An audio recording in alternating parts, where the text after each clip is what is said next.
Questions over the effect of the COVID-19 stimulus package are still causing so many tanks to work. I have Africa Kiza. He is a trade policy analyst with Siatini. Would like to talk about the COVID-19 stimulus package. Remember the money that was released in 2020? Yes, 2020 around, was it? Yes. Around April. Around April of 2020, some 2.9 trillion Uganda shillings was released to help the micro, small and medium-sized enterprises that were actually battered by the onset of the COVID-19 pandemic. Fast forward, the Uganda Development Bank received 1 trillion of that money. Uganda Development Corporation received that money, and also the Microfinance Support Center. Now, the money that went to the Uganda Development Bank, it was 1 trillion, but then they did not receive all the money. They only received 455 billion Uganda shillings. Now, out of the 455 billion Uganda shillings, they only released 245 billion Uganda shillings during the onset of the pandemic to help those MSMEs that were struggling during the onset of the pandemic. Now get this, I've just told you that 245 was released, but then the 100,000 small and medium-sized enterprises in Uganda, yes, that make up 90% of the private sector, say they didn't receive a single cent from the stimulus package. That's the Carlos development coming in on Morning at NTV. Africa Kiza, I'll not preempt his conversation. He's already here. He's a trade policy analyst with Siatini. He's going to engage us. A very good morning. Good morning to you. Thank you. What are we dealing with right now? You have a stimulus package that was released, 2.9 trillion. Yes. UDB gets some 1 trillion shillings. Yes. So even they don't receive the whole money. They receive only 455, and then they released 245, but none of this money ever reached the micro, small and medium-sized enterprises, the 100,000 companies that make up 90% of the private sector. How did this happen? Well, I think so. It all goes back to the aspect of refute of the UDB to execute its mandate. But when you look at the Act of Parliament that brings UDB into play. Part C of the Act, UDB is supposed to be lending to be the lender of MSMEs, because they realize that commercial banks cannot become the best venture financial for MSMEs. So UDB was meant to be able to cushion MSMEs by giving viable credit facilities. But of course, the aspect has been the actual performance of UDB as per the statute that put in place. Right. UDB currently has been really disappointing to MSMEs, largely, one can say. Yes. So we understand that they only advertised in February of 2021. The money is released in April of 2020, and they advertised in February of 2021. Yes, but and even when they advertised, they said this money is not for SMEs. It's for the recapitalization of UDB. Yes. Help us understand what that means. Yeah, that shows the discrepancies we've been having, and not only really in the UDB per se, but also the governance aspect. That's why you are not surprised when you see Minister coming up and saying that, no, I didn't know that Umeme was a middleman in generation of, that already shows that there's a problem. UDB, this money was meant to be used in the existing programs of government that was meant to support MSMEs in recovery post-COVID-19. So for UDB to come up and say we did not receive, this money is not meant for COVID-19 MSMEs, then that is self-denial, because that was the purpose. Then at the beginning we should have known. And it goes back also again to the fact that the checks and balances when it comes to UDB are really rather challenging, are rather not so effective, because UDB has largely been in the spotlight even before Parliament, but UDB has not succumbed to the pressure of Parliament to present the actual books of accounts on how it has spent this money. That has been the challenge.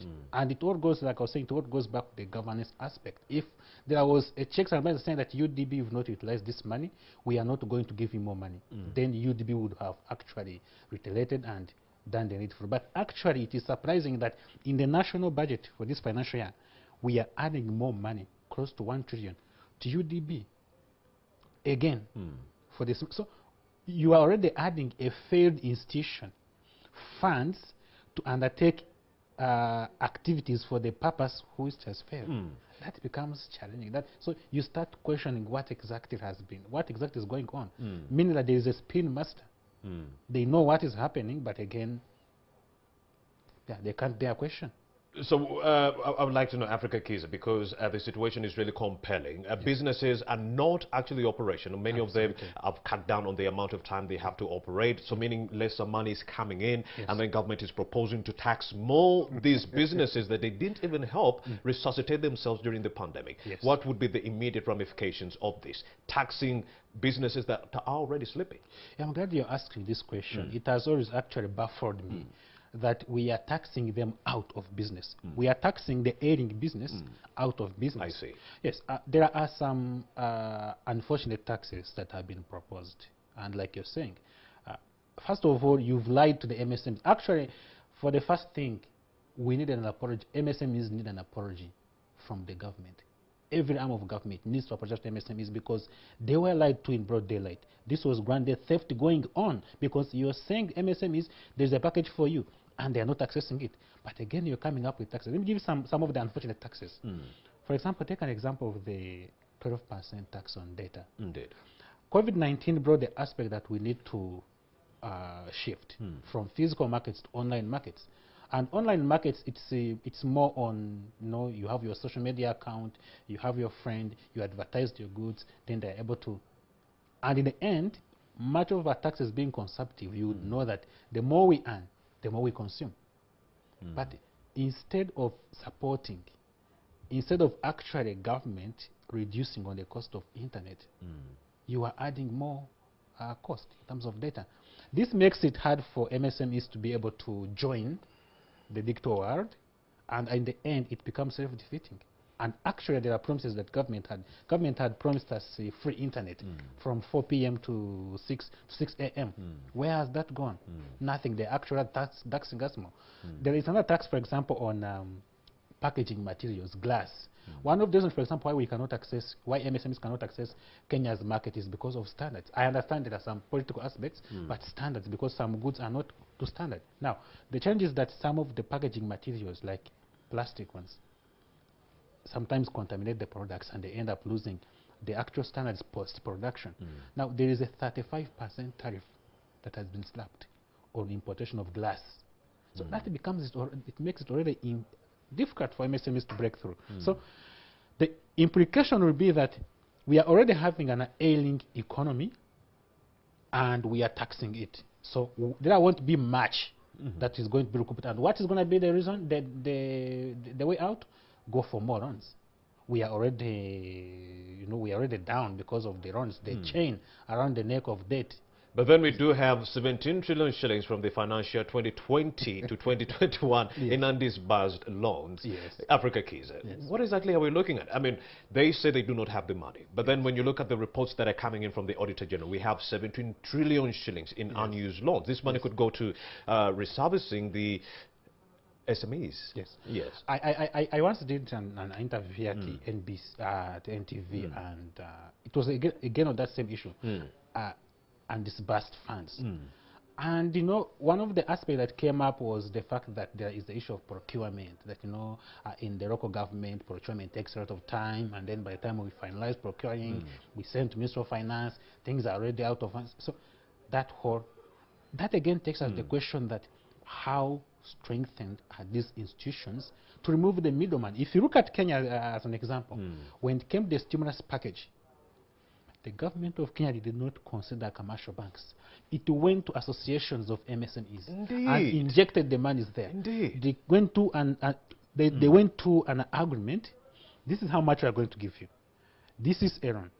But we will need to have this kind of documentation, and each MSME should have ABCD because they understand the problems of MSMEs. Of course. They know them Even themselves. John Walugembe, the Executive Director, Federation for Small and Medium-Sized Enterprises, I was talking to him the other day and he said, well, we have these structures, but you cannot just put the money in UDB. There won't be a trickle-down effect. But if you use the local structures that are already existing, the money would have gone to these 100,000 MSMEs. The most amazing thing that makes you laugh instead of crying of this government is that the alleged borrowing rate was supposed to be at 8%. It is at 14.5%. So nothing has changed in terms of how we used to access. So that has been a challenge. We should have, instead of now adding more money to, that's like flogging a dead horse. Instead of adding more money to UDB, would have gotten the money, put it into small, medium enterprise associations. And we task them on accountability. We task them on allocation of these funds, because we have had UDB claim to have given funds, stimulus packages to existing farms, when actually these are ghost farms, when actually some of the farms that got this money was through the usual loan schemes that have been happening, not the stimulus package. Yet also the beneficiaries were not the intended ones. The stimulus package is meant for agro-processing MSMEs. Now you're giving it to those who are constructing malls and constructing houses. That is not meant for the stimulus package. And that also is self-defeating, because it means that then you've not addressed the core challenges of stimulating the economy to grow, to be able to tax it. You end up actually making them choke on taxes. It seems like this economy can never grow unless we tackle the issue of corruption, Africa Kiza, because everything else buckles down to corruption. It is very important. It is very important, and we know that it is there happening. There is less corruption in the private sector, indeed, than in government. And that's why we are battered the most. Yes, that's why the holy ones get taken advantage of. Absolutely. Indeed. And that's why I insist that it is high time we review the stimulus packages and we see what are the right channels and strategies that we are going to use for the package to reach the intended beneficiaries. Private sector associations for MSMEs are the right instruments. Forget even this aspect of saying we have microfinance support institutions. Those are even worse, because the requirements that they give, you are asking an MSME to first of all have his own, and we are talking about startups. These are startup MSMEs whose startup capital is barely 5 million shillings. And then they're saying for us we are giving money above 100 million Uganda shillings. Come on. How many were able to access this money? Cut us some slack. I mean, they can't afford that. They can't. That is too much money. They can't afford. And again, you're saying that before you access this amount, you have first go to chartered institutes. I mean, the accountants who are accredited by the Bank of Uganda to audit you. Which accounting audit firm is going to accept less than 5 million to audit you? The Certified Institute of Public Accounting. Yes, exactly. That you have to go to them. Then again, you have to appraise your business.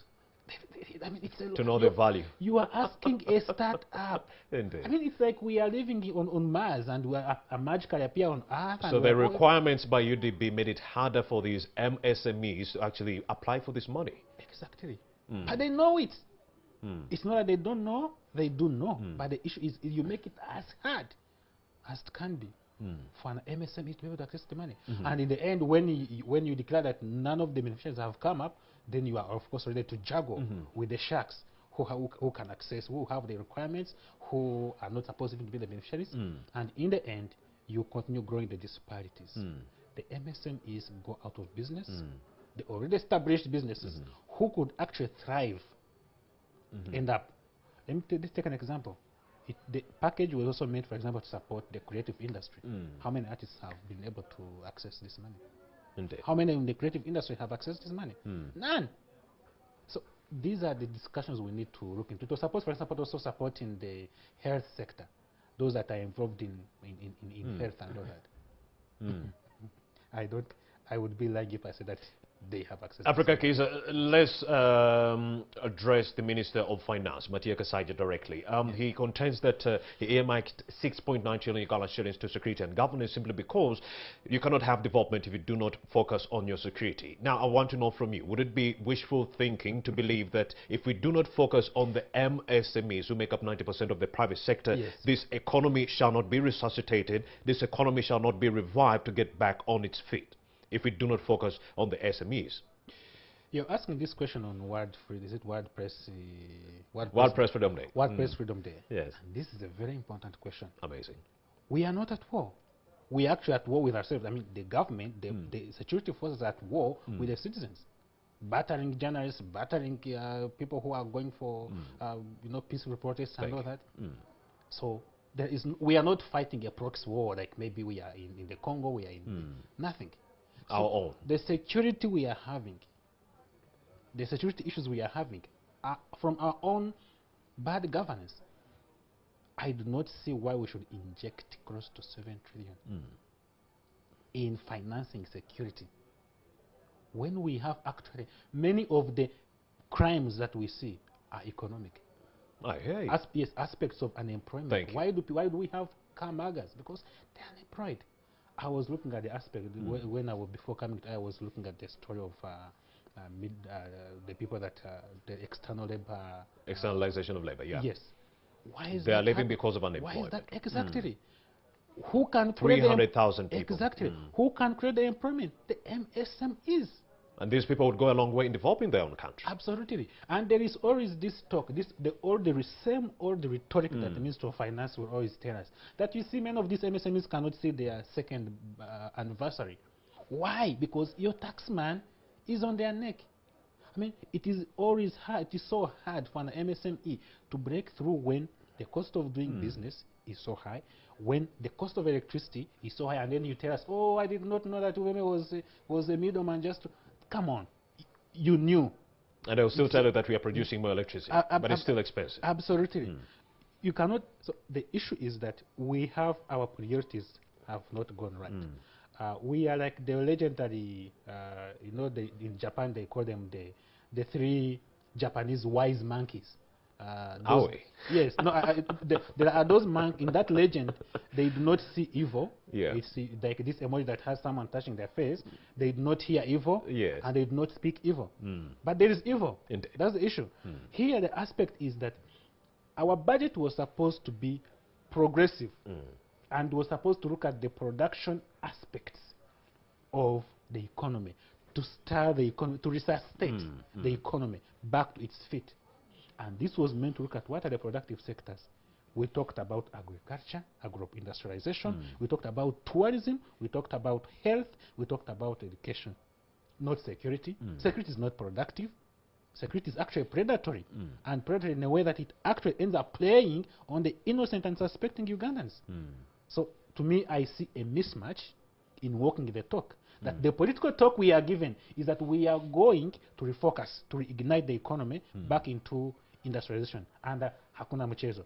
But there's a lot of Mchezo when it comes to allocation of the actual resources that will make this political talk happen. Africa, Kiza, if you were to develop the 90% small and medium-sized enterprises that make up the private sector, would it be right to say that many of these 300,000 young men and women who have been lost within the Middle East would still be home, absorbed by the private sector? They would. How? They would. If we had the right industrialization strategy in terms of, let me give an example. We are having, for example, the meat packing industry factory that was established at the Bombo Road here. Indeed.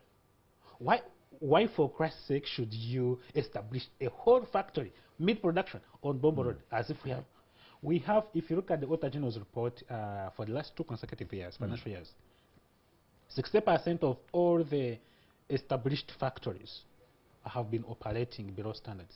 Let me give, this word gets exciting. You create, you say UDC, for example, has been very, Uganda Development Corporation has been critical in establishing factories, agro-processing factories. But you know what is happening? Whenever you go to Karere Market, also even here at Owin in the morning, you will hear people like those that are always calling for buyers to come. You will hear there is a very common phrase they use. You come and look at the tears of a farmer. Indeed. You are having 20 pineapples going for 10,000. But UDC is meant to support in, stimulating, the production, value addition on pineapples to create juice and all that. It is not happening.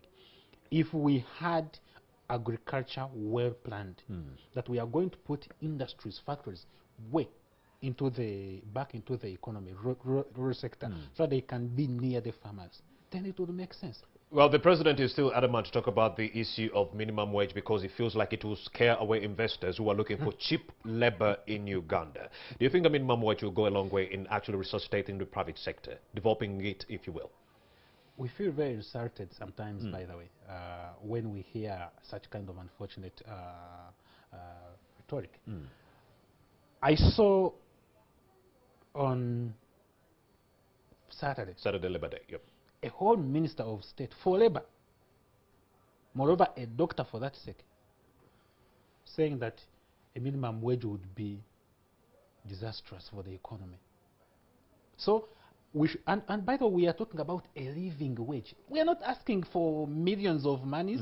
We are asking for a living wage that we need to just be able to, to earn a living. So when you find that you are allowing workers to keep working under Slavic conditions, slavery, because of few peanuts, then that's not support, that's not helping. So the only way, I think, to me, it is important that we recoup. We should not take the Chinese sweatshops mode of industrialization. So lack of minimum wage makes our citizens in Uganda slaves just the same way those who go to the Middle East to work slaves the same way. Absolutely. And I think it increases crime rate, and it makes production labor productivity go low. Africa Kiza, he is a trade policy analyst with Siatini. I couldn't have been more proud to have this conversation with you right now when we are talking about resuscitating MSMEs. Yes. All right, and we wish you all the best in your endeavor in securing this money to go help the MSMEs.